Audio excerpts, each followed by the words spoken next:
టీవీ29 news కి స్వాగతం. ముందుగా ముఖ్యాంశాలు. కాశీ విశ్వనాథ దేవాలయంలో క్యూఆర్ కోడ్తో ఎంట్రీ.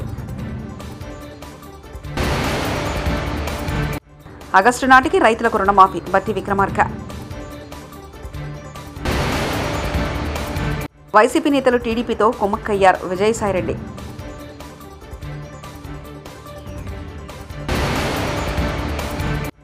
ప్రధాని మోదీ గుండెల్లో నేనున్న పవన్ కళ్యాణ్.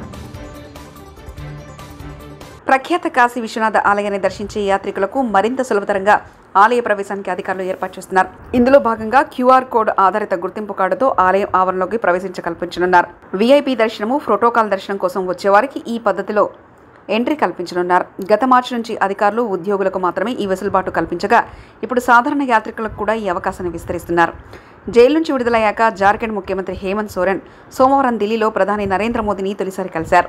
సీఎం పదవి చేపట్టాక ప్రధానితో జరిగిన తొలి సమావేశం ఇది. ఏడాది చివరిలో జార్ఖండ్లో అసెంబ్లీ ఎన్నికలు జరగనుండగా మోదీని కలవడం చర్చనీయాంశమైంది. అయితే మోదీతో సమావేశానికి సంబంధించిన ఫోటోలను సోరెన్ ఎక్స్లో షేర్ చేస్తూ మర్యాదపూర్వకంగా భేటీ అని తెలిపారు. రైతు భరోసా పథకం అమలుపై తెలంగాణ ప్రభుత్వం శరవేగంగా అడుగులు వేస్తుంది. రైతు భరోసా 5 ఎకరాలకు ఇవ్వాలా, 10 ఎకరాల వరకు ఇవ్వాలనే అంశంపై క్షేత్రస్థాయిలో రైతులు, రైతు సంఘాల అభిప్రాయాలను ప్రభుత్వం తెలుసుకుంది. ఉమ్మడి జిల్లాల వారీగా రైతు భరోసాపై ప్రభుత్వం వర్కుషాపులు నిర్వహిస్తున్న విషయం తెలిసిందే. రైతులతో సమావేశమై వారిచ్చే సలహాలు, సూచనలు కూడా మంత్రివర్గ ఉపసంఘం ఆచరణలోకి తీసుకుంటుంది. ఈరోజు వరంగల్లో రైతు భరోసాపై వర్క్షాప్ నిర్వహించారు. ప్రజాస్వామ్యబద్ధంగా ఎన్నికైన ప్రభుత్వాలను కూల్చేస్తారన్న వారే ధర్మం, ప్రజాస్వామ్యం గురించి మాట్లాడడం ఏంటని మంత్రి పొన్నం ప్రభాకర్ ఎద్దేవా చేశారు. కరీంనగర్ శాతవాహన యూనివర్సిటీలో ఏర్పాటు చేసిన వనమహోత్సవంలో పాల్గొని మొక్కలు నాటారు. అనంతరం మీడియాతో మాట్లాడారు. ఎంతమంది ఎమ్మెల్యేలతో రాజీనామా చేయించాలో చెప్పాలని భారస నేతలను పొన్నం డిమాండ్ చేశారు. కాంగ్రెస్ ప్రభుత్వాన్ని కూల్చుతామని చెప్పిందెవరని ప్రశ్నించారు. కాంగ్రెస్ ఇతర పార్టీల ఎమ్మెల్యేలను చేర్చుకోవాలన్న ఆలోచనలు తమకు లేదని పొన్నం ప్రభాకర్ స్పష్టం చేశారు. ప్రభుత్వాన్ని కూలుస్తామని అటు భాజపా, భారస నాయకులు బహిరంగంగా ప్రకటనలు చేస్తుంటే చూస్తూ ఊరుకుంటామా అని ప్రశ్నించారు.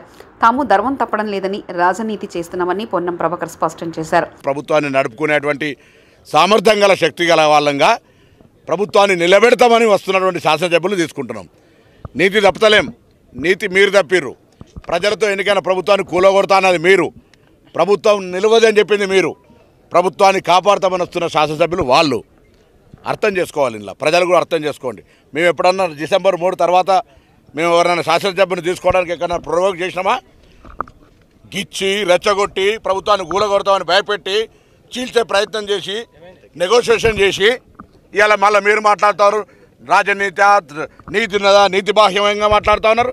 ఎవడు నీతి, ఎవడు రాజనీతి? మీరే కదా ప్రభుత్వాన్ని కూలగొడతా అన్నది. ప్రభుత్వాన్ని కాపాడుతామని చెప్పి వస్తున్నట్టు వాళ్ళు జైన్ చేసుకునే బాధ్యత మాకు. ప్రభుత్వం సామర్థ్యంగా 5 సంవత్సరాలు ప్రజలు ఇచ్చిన తీర్పుతో కాపాడుకునేటువంటి బాధ్యత మాకు లేదా?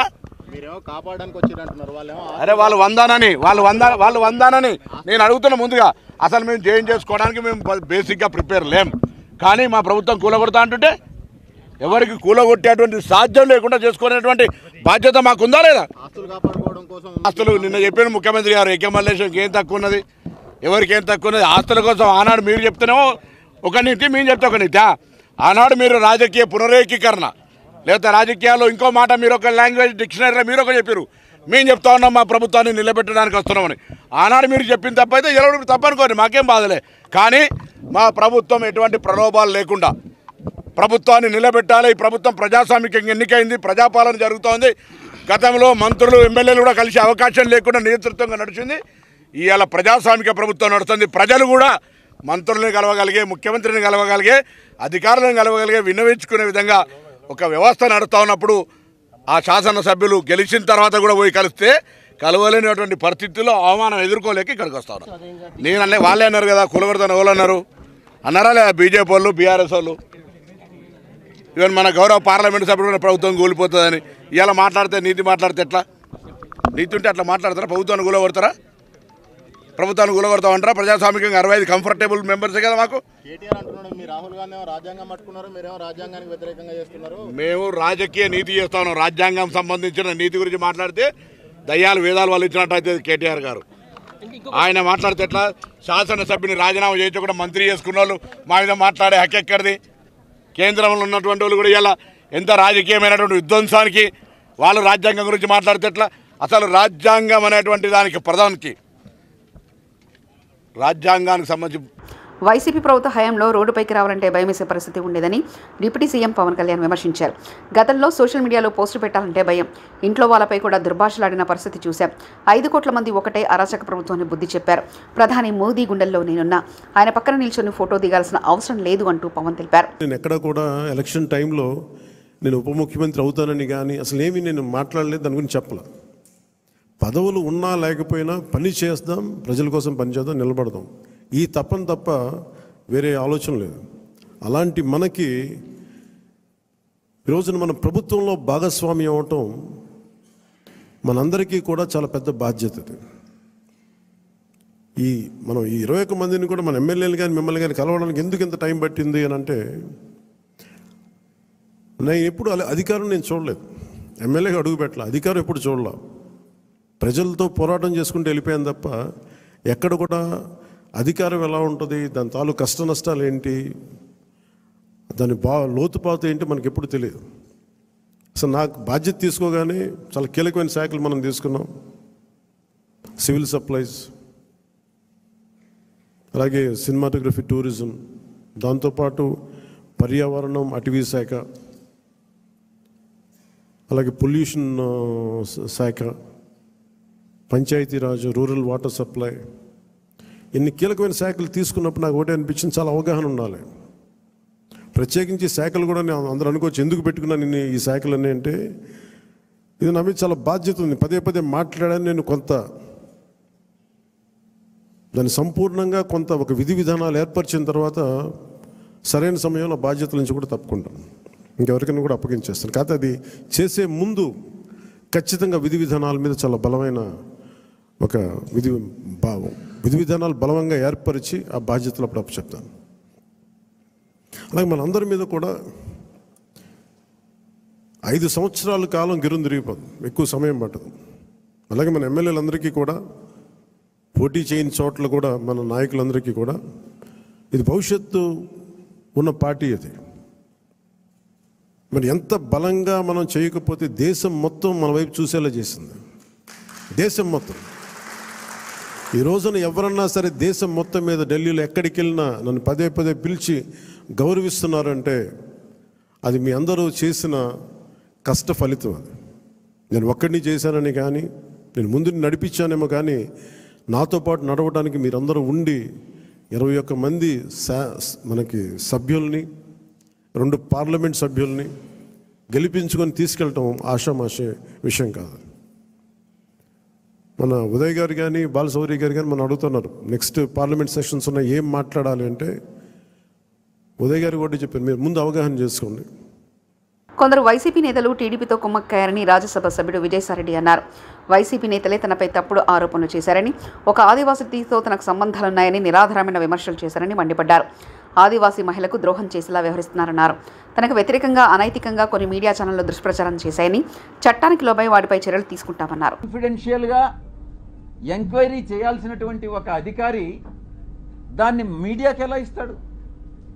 అధికారికి బుద్ధి లేదు, తీసుకునేటటువంటి మీడియాకి ఎలా బుద్ధి లేదని నేను ప్రశ్నిస్తా ఉన్నా.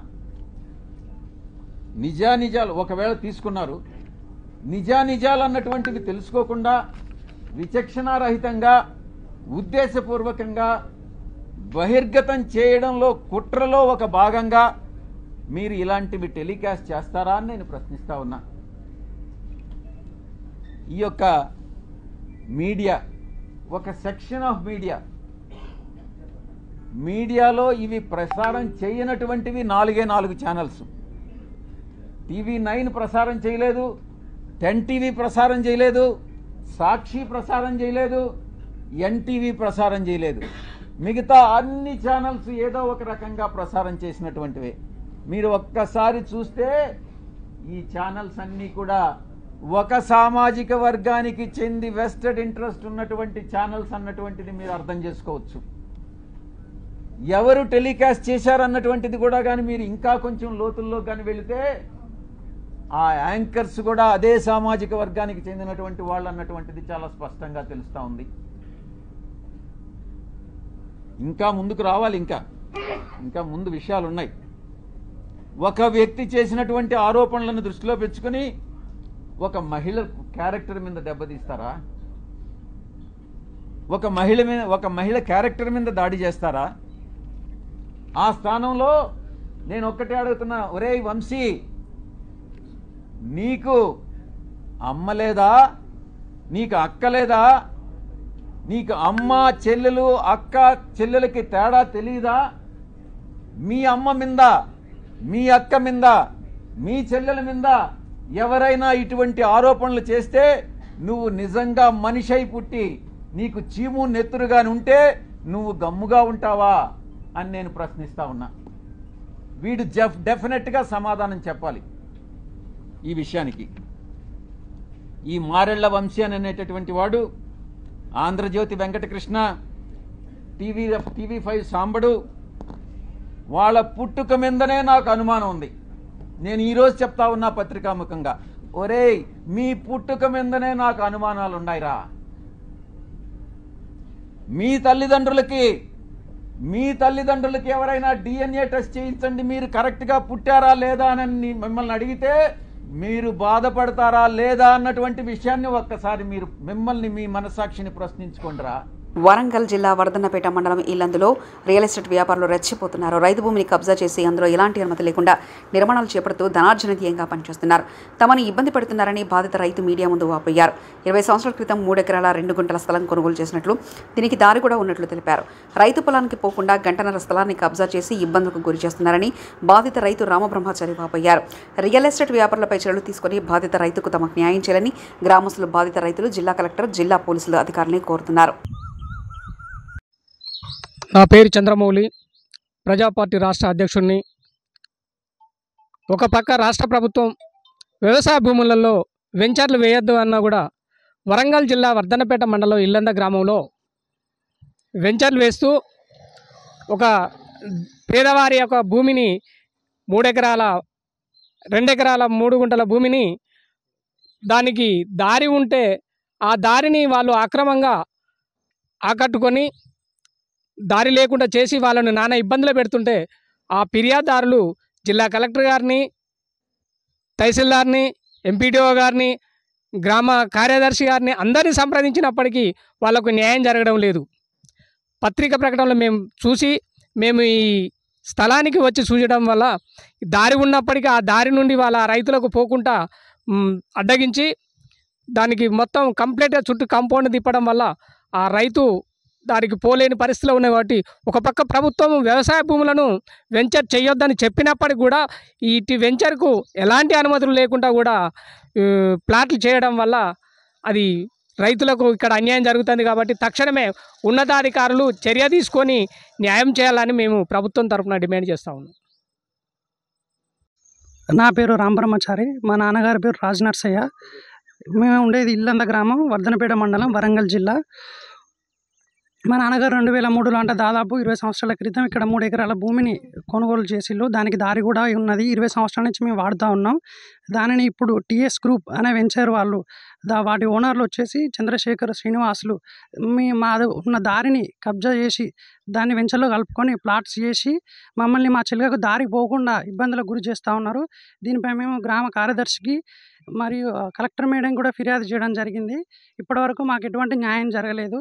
మీరు కాగితాలన్నీ ఫస్ట్ టైం మొదలు వచ్చినప్పుడేమో మీకు మీరు అబద్ధాలు ఆడుతున్నారు, లేదు మీద వాస్తవం కాదు మీరు చెప్పేదాన్ని అంటే, మా కాగితాలు అన్నీ మేము తెచ్చి చూపించినప్పుడు లేదు ఈ కాగితాలు కాదు, మీరు ఎవరికి చెప్పుకోండి అని కూడా మమ్మల్ని బెదిరిస్తూ ఉన్నారు. దీని పట్ల మాకు సిపి గారు కలెక్టర్ మేడం గారు, ఉన్నతాధికారులు అందరూ చూసి మాకు తగిన న్యాయం చేయాలి. మాపై ఎవరు చేస్తున్నారో వాళ్ళపై తగిన చర్యలు తీసుకోవాలని కోరుతా ఉన్నాం. వీళ్ళు ఇక్కడ గోడ కట్టడం స్టార్ట్ చేస్తూ ఉంటే మేము వెళ్ళి ఎస్ఐ గారిని సంప్రదించిన. ఎస్ఐ గారు వెంటనే ఉటావుటును వచ్చి ఇక్కడికి వచ్చి మీరు ఎట్లా పని చేస్తూ ఉన్నారు, వాళ్ళ దారి అని అన్నారు. ఇప్పుడు మాకు భూమి అమ్మిన ఆయన కూడా వచ్చి చూసి వాస్తవమే వీళ్ళకి దారి ఉన్నది, మేము అమ్మిన మాట విషయమే, వీళ్ళకి దారి ఉన్నది కూడా వాస్తవమే, వీళ్ళు ఎవరో వచ్చి చేస్తూ ఉన్నారు, నేను ఎక్కడికైనా వచ్చి చెప్తాను ఆయన కూడా అన్నారు. ఎస్ఐ గారు ఎప్పుడంతో ఒక 10-15 రోజులు పనిని జరపకుండా అట్లనే ఆపిళ్ళు. కానీ ఎప్పుడైతే ఎంపీ ఎలక్షన్స్ వచ్చినాయో అప్పుడు అధికారులు బిజీగా ఉన్నప్పుడు వీళ్ళ ఇష్టానుసారంగా గోడ కంప్లీట్ చేసుకొని మమ్మల్ని చిలక పోకుండా మమ్మల్ని చాలా ఇబ్బందులకు గురి చేస్తూ ఉన్నారు. మా అమ్మగారు ఆరోగ్యం కూడా బాగాలేదు, మీకు ఎవరు లేరు, ఎవరు ఎట్లా చేస్తారో మేము చూస్తాం అన్నట్టుగా వాళ్ళు వివరిస్తూ ఉన్నారు. కాశీ విశ్వనాథ దేవాలయంలో క్యూఆర్ కోడ్తో ఎంట్రీ. ఆగస్టు నాటికి రైతులకు రుణమాఫీ బట్టి విక్రమార్క. వైసీపీ నేతలు టీడీపీతో కుమ్మక్కయ్యారు విజయసాయిరెడ్డి.